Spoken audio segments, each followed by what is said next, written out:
Hey beautiful soul, hope you all are doing great.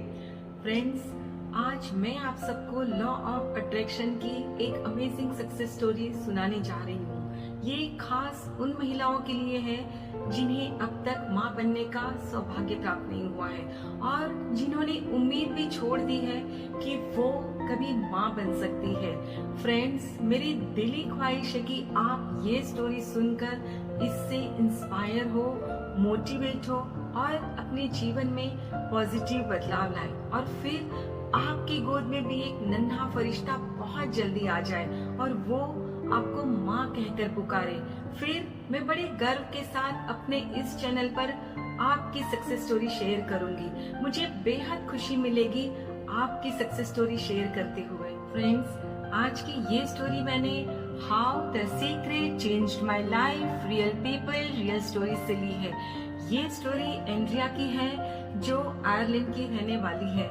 आज की story का शीर्षक है the power of vision. Andrea एक नहीं बल्कि 2 बच्चे चाहती थी और उसने अपनी विश को मैनिफेस्ट किया लॉ ऑफ अट्रैक्शन की टेक्निक्स को इस्तेमाल करके।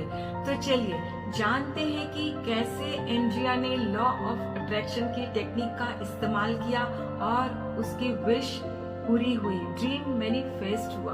एंड्रिया बताती है कि 2003 की गर्मियों की छुट्टी की बात है। मैं धूप में सुनहरे बालुई समुद्री तट पर बैठी थी। तभी मेरी माँ ने मुझे आकर आश्चर्यजनक खबर सुनाई कि उनको छठी संतान होने वाली है।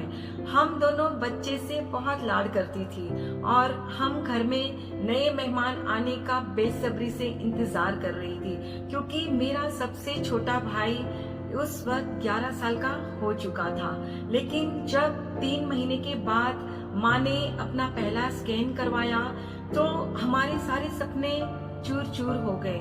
बच्चे के दिल की धड़कन नहीं चल रही थी, इसीलिए माँ का मिसकैरेज हो गया और हम दोनों बहुत निराश हो गए। क्रिसमस 2004 में माँ एक बार फिर प्रेग्नेंट हुई, लेकिन 4 महीने बाद फिर से उनका मिसकैरेज हो गया।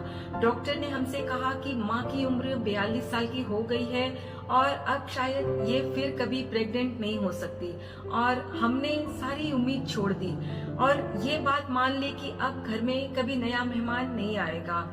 2 साल गुजर गए, लेकिन इसके बावजूद हमारे मन में बच्चे की हसरत वही की वही थी। फिर हमारी जिंदगी में द सीक्रेट आई। पहले तो मुझे संदेह था, फिर माँ ने मुझे डीवीडी दिखाई। 5 मिनट में ही मेरे दिल दिमाग में जैसे कोई चीज क्लिक हो गई और कई हफ्तों तक मैं लगातार मुस्कुराती रही। जिया बताती है कि कुछ सप्ताह बाद मैं विजुअलाइज करने लगी। मैंने अपनी पुरानी गुड़िया भी बाहर निकाली जो बरसों से मेरे पास थी। हर रात सोने से पहले मैं इसे 10-15 मिनट तक अपनी बाहों में लेकर लेटी रहती थी। मैं अपने छोटे भाई बहनों को अपनी बाहों में होने की कल्पना करती थी।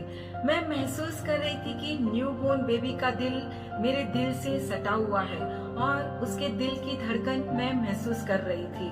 मैंने अपने कैलेंडर पर भी लिख दिया कि 14 अगस्त 2007 को मेरे 17th बर्थडे पर मैं अपने असली भाई या बहन को अपनी गोद में लूं। एंड्रिया बताती है कि मैं ये नहीं जानती थी कि मेरी माँ ने भी अपने कैलेंडर पर ये लिख रखा है कि मेरे पापा के 50th बर्थडे पर उन्हें छठी संतान होगी। विजुअलाइजेशन शुरू करने के चंद महीने बाद ही एक चमत्कार को मैं अपनी बाहों में लिए बैठी थी। उसका दिल मेरे दिल से सटा हुआ था, उसका दिल धड़क रहा था। मेरी नन्ही बहन बहुत ही प्यारी और सुंदर थी।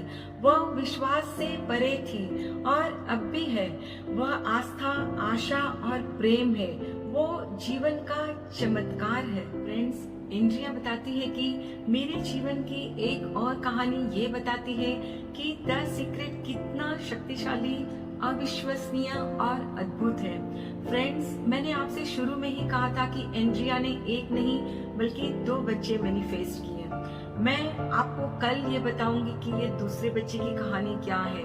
तब तक खुद से ढेर सारा प्यार करिए, अपना और अपने परिवार का बहुत अच्छे से ख्याल रखिए।